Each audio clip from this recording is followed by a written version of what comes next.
Welcome to अफसर classes में आपका स्वागत है। आज हम फिर से बात करेंगे एंशिएंट हिस्ट्री पे और आज हम देखेंगे फिर से चोल वंश देखेंगे फिर से कौन से प्रश्न एग्जाम से रिलेटेड है। आई होप उम्मीद करते हैं कि आप लोग भी अच्छे होंगे और होली और शब बारात अच्छे से मना लिए होंगे। तो चलिए आज हम फिर से उस संकल्प की ओर चलते हैं क्योंकि हमें गवर्नमेंट जॉब दिलवाना है और आप लोग को लेना है। तो चलिए आज उस संकल्प को पूरा करते हैं। आज हम फिर से बात करेंगे कुछ चालुक्य वंश पे और फिर उसके बाद हम बात आज करेंगे राष्ट्रकूट वंश पे क्योंकि हमारा चालुक्य वंश अब समाप्त हो गया है। आज हम बात करेंगे कुछ 2-3 पॉइंट पे राष्ट्रकूट वंश पे और इसमें देखेंगे कौन से प्रश्न एग्जाम से रिलेटेड है।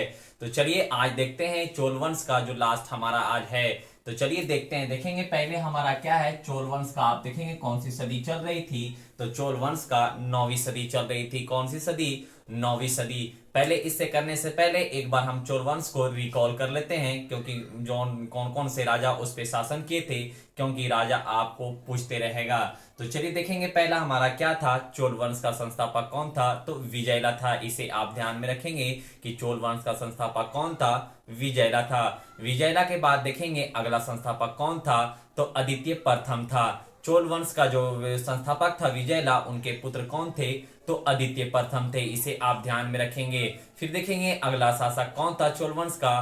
तो आपका प्रांतक प्रथम था। तो ये देखेंगे प्रांतक प्रथम कौन थे? तो अदित्य प्रथम के पुत्र थे। कौन? प्रांतक प्रथम। इसे ध्यान में रखेंगे। फिर देखेंगे अगला शासक कौन था प्रांतक के बाद? तो आपका अगला शासक था राजराज प्रथम था। कौन था? राजराज प्रथम जो था अगला शासक था। फिर इसके बाद देखेंगे कौन थे अगला शासक चोल वंश का? तो आप देखेंगे राजेंद्र प्रथम था। कौन था? राजेंद्र प्रथम था। और आज हम बात करेंगे चोल वंश का अंतिम शासक और इस पे 1-2 पॉइंट और हमारा है जो इंपॉर्टेंट है उसे देख लेंगे। तो चलिए देखते हैं हमारा क्या है चोल वंश। देखेंगे इस वंश का अंतिम शासक कौन है? तो राजेंद्र थर्ड है। कौन है? राजेंद्र थर्ड है। इसे ध्यान में रखेंगे क्योंकि हर एक वंश में आपका प्रतापी शासक, संस्थापक और अंतिम शासक एग्जाम से यही 3 राजा रहते हैं और रिलेटेड रहते हैं। तो इसे देख लेंगे कि चोल वंश का अंतिम शासक कौन है? राजेंद्र थर्ड थे, इसलिए वेरी वेरी इंपॉर्टेंट इसे कर लेंगे। आपसे पूछेगा हर हाल में कि चोल वंश का अंतिम शासक कौन था? तो राजेंद्र थर्ड था। ये ध्यान में रखेंगे। इससे पहले कौन थे? तो राजेंद्र प्रथम था। ये कंफ्यूज ना होंगे। चोल वंश का अंतिम शासक कौन है? तो राजेंद्र थर्ड है। इसे सिर्फ आप नोट कर लेंगे। फिर देखेंगे जिनके बाद यह वंश समाप्त हो गया था। चोल वंश जो था इनके अंतिम शासक कौन थे? राजेंद्र थर्ड थे। इसके बाद चोल वंश क्या हुआ? समाप्त हो गया। फिर देखेंगे चोल काल का स्थानीय शासन भारत का सबसे प्राचीन स्थानीय शासन है। ये आप सिर्फ कॉन्सेप्ट ध्यान में रखेंगे कि चोल वंश का जो स्थानीय शासन था ये भारत का प्राचीन में सबसे प्राचीन स्थानीय शासन है। इस समय स्थानीय शासन का चुनाव लॉटरी या पद्धति द्वारा होता था। ये आपसे पूछ सकता है। तो इसे कॉन्सेप्ट को ध्यान में रखेंगे कि उस समय स्थानीय शासन सबसे जो था प्राचीन था चोल वंश का था। और चोल वंश में जो स्थानीय शासन में आपका जो चुनाव होता था कौन सी पद्धति के द्वारा होता था? तो चुनाव जो होता था लॉटरी की पद्धति के द्वारा होता था। ये ध्यान में रखेंगे। चुनाव कौन सी पद्धति द्वारा होता था? तो लॉटरी पद्धति द्वारा होता था। ये आप ध्यान में रखेंगे। तो इसे नोट कर लेंगे। वेरी वेरी इंपॉर्टेंट, क्योंकि एग्जाम में पूछ सकता है कि चोल वंश का जो चुनाव होता था कौन सी पद्धति के द्वारा होता था? तो लॉटरी पद्धति के द्वारा चुनाव होता था। चोल वंश में जो स्थानीय शासन थे कौन? प्राचीन स्थानीय शासन। तो वहां कैसे चुनाव होती थी? तो लॉटरी के द्वारा होता था। ये आप कॉन्सेप्ट को ध्यान में रखेंगे चोल वंश में। फिर देखेंगे चोल वंश के नौसेना सबसे शक्तिशाली थी। क्या थी? चोल वंश की जो नौसेना थी सबसे शक्तिशाली थी, जो वेरी वेरी इंपॉर्टेंट है। आपको पूछ सकता है एग्जाम में कि चोल वंश की नौसेना कैसी थी? शक्तिशाली थी, कमजोर थी या आपका ताकतवर थे? तो ये आप ध्यान में रखेंगे। ताकतवर या शक्तिशाली एक ही होता है। तो ये आपसे पूछ सकता है कि चोल वंश का नौसेना कैसी थी? प्रतापी थे, शक्तिशाली थे या आपका कमजोर थे? तो इसे ध्यान में रखेंगे। जो चोल वंश का नौसेना थे शक्तिशाली थे, ताकतवर थे। इसे ध्यान में रखते हुए ये क्वेश्चन आपसे पूछ सकता है। फिर देखेंगे चोल काल में शिव मंदिर का निर्माण हुआ था। कौन सी मंदिर का निर्माण हुआ था? तो ये मंदिर ध्यान में रखेंगे। चोल वंश में कौन सी मंदिर का निर्माण हुआ था? तो चोल वंश में शिव मंदिर का निर्माण हुआ था, जो वेरी वेरी इंपॉर्टेंट है। इसे आप ध्यान में रखेंगे। चोल वंश का कौन से मंदिर का निर्माण हुआ था? तो शिव मंदिर का निर्माण हुआ था। फिर नेक्स्ट पॉइंट देखेंगे, जो द्राविड़ शैली में से बने थे, क्या थे? द्राविड़ शैली से बने थे।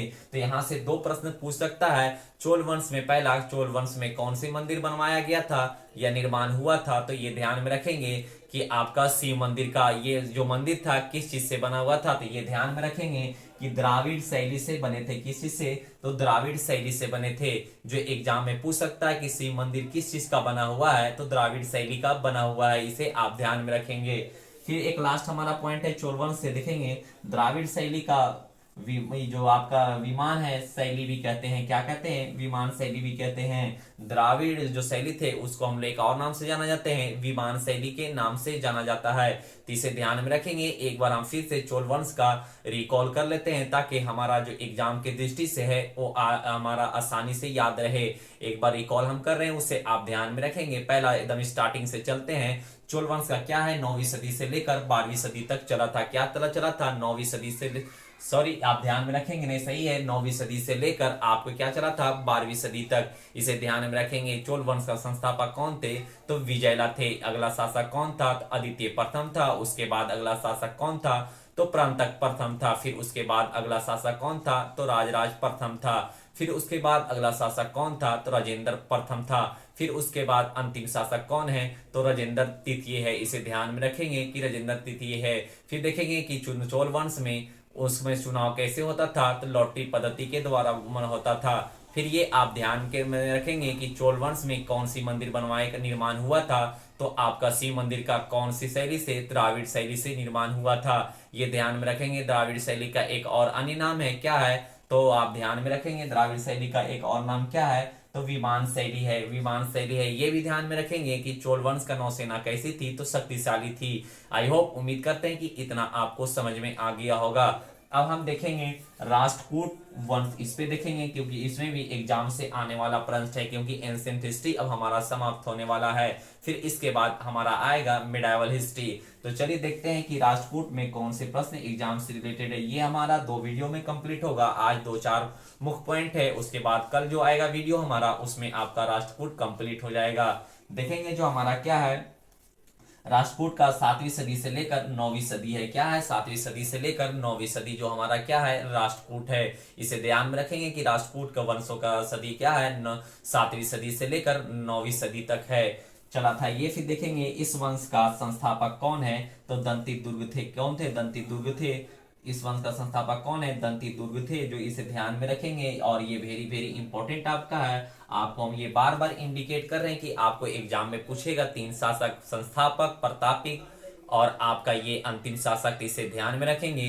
तो राष्ट्रकूट वंश का संस्थापक कौन है? तो दंती दुर्ग थे। इसे ध्यान में रखेंगे कि दंती दुर्ग किनके संस्थापक थे? तो राष्ट्रकूट वंश का संस्थापक कौन है? तो दंती दुर्ग है।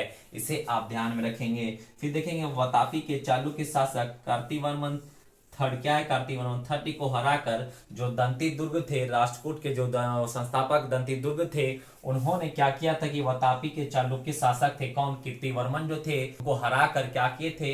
राष्ट्रकूट की नींव रखी थी। क्या रखी थी? नींव रखी थी। किंतु उन्होंने चालुक्य को पूरी तरह से सफाया नहीं किया, जो एक इनकी सबसे बड़ी भूल साबित हुई थी। ये लाइन को आप समझेंगे अच्छे से कि जो आपका राष्ट्रकूट वंश का संस्थापक था कौन? आपका राष्ट्रकूट वंश का संस्थापक जो है कौन है? दंती दुर्ग। आप ध्यान में रखेंगे कि जो उन्होंने वो क्या किया था कि कीर्तिवर्मन को हराया था। क्या किया था? हराया था। तो कीर्तिवर्मन कौन थे? चालुक्य के वंश के थे। क्या थे? चालुक्य वंश के। कीर्ति को हराकर क्या किए थे? उन्होंने राष्ट्रकूट की नींव रखी थी, शुरुआत रखी थी, जिसको बोलते हैं शुरुआत, नींव रखी थी। बट किंतु उन्होंने चालुक्यों को पूरी तरह से सफाया नहीं किया था। जो दंती दुर्ग थे, इन्होंने चालुक्य को पूरी तरह से खत्म नहीं किया था। उस समय चालुक्य भी था। इसे ध्यान में रखेंगे कि कैसे नींव रखी थी। जो दंती दुर्ग थे, पहले उन्होंने कीर्तिवर्मन सेकेंड को उन्होंने कीर्तिवर्मन सेकेंड को हराया और फिर उन्होंने राष्ट्रकूट की नींव रखी, शुरुआत रखी। बट उन्हें एक गलती हुआ, उन्होंने किंतु चालुक्य को पूरी तरह से सफाया नहीं किया, पूरी तरह से समाप्त खत्म नहीं किया। फिर देखेंगे सफाया नहीं किया, इनकी सबसे बड़ी भूल साबित हुई। इनकी सबसे गलतियां वहीं पे पकड़ी गई कि इन्होंने जो राष्ट्रकूट को जो थे चालुक्य वंश को उन्होंने समाप्त नहीं किया। इनकी सबसे बड़ी गलत फहमी साबित हुई वहां पे। फिर देखेंगे दंती दुर्ग ने अपनी राजधानी मन्यखेड़ को बनाया। किसको बनाया? मन्यखेड़ को बनाया। ये आप कॉन्सेप्ट को ध्यान में रखेंगे, ये पूछ सकता है कि दंती दुर्ग जो थे इन्होंने अपनी राजधानी कहाँ बनाया, तो मन्यखेड़ को बनाया। किसको बनाया? मन्यखेड़ को बनाया। इसे आप ध्यान में रखेंगे। फिर देखेंगे इस वंश का अगला शासक कौन है? कृष्ण फर्स्ट थे। कौन थे? कृष्ण फर्स्ट को बनाया। इस वंश का अगला शासक कौन है? कृष्ण फर्स्ट है। इसे आप कॉन्सेप्ट को ध्यान में रखेंगे। ये सब प्रश्न आपका नहीं पूछेगा कि अगला शासक कौन है, आपसे पूछेगा कि राजपूत वंश का संस्थापक कौन है, ये आपसे पूछेगा। फिर देखेंगे जिसने महाराष्ट्र के एलोरा में, क्या है? एलोरा में कैलाश मंदिर का बनवाया था। क्या किया था? कैलाश मंदिर को बनवाया था। ये प्रश्न आपका वेरी वेरी इंपॉर्टेंट है, तो इसे नोट कर लेंगे कि महाराष्ट्र में एलोरा में कौन सी मंदिर है। यहां से देखिए दो प्रश्न पूछेगा कि महाराष्ट्र के एलोरा में कौन सी मंदिर है, तो कैलाश मंदिर है। फिर आपसे पूछ सकता है कि कैलाश मंदिर कहाँ है, तो महाराष्ट्र के एलोरा में है। ये दो हो गया। और तीसरा ये पूछेगा कि कैलाश मंदिर को किसने बनवाया था, तो ये ध्यान में रखेंगे कि कृष्णा फर्स्ट ने जो बनवाया था। क्या बनवाया था? कृष्णा फर्स्ट जो थे महाराष्ट्र के एलोरा में कैलाश मंदिर का निर्माण करवाया था। तो ये आपका वेरी वेरी इंपॉर्टेंट है, इसे नोट कर लेंगे। फिर देखेंगे इस वंश का अगला शासक कौन है? अगला शासक ध्रुव बना। कौन बना? ध्रुव बना, जिसने कन्नौज पर अधिकार के लिए त्रिपक्षीय संघर्ष में भाग लिया था। कौन से शासक जो थे त्रिपक्षीय संघर्ष में भाग लिए थे, ये पूछ सकता है।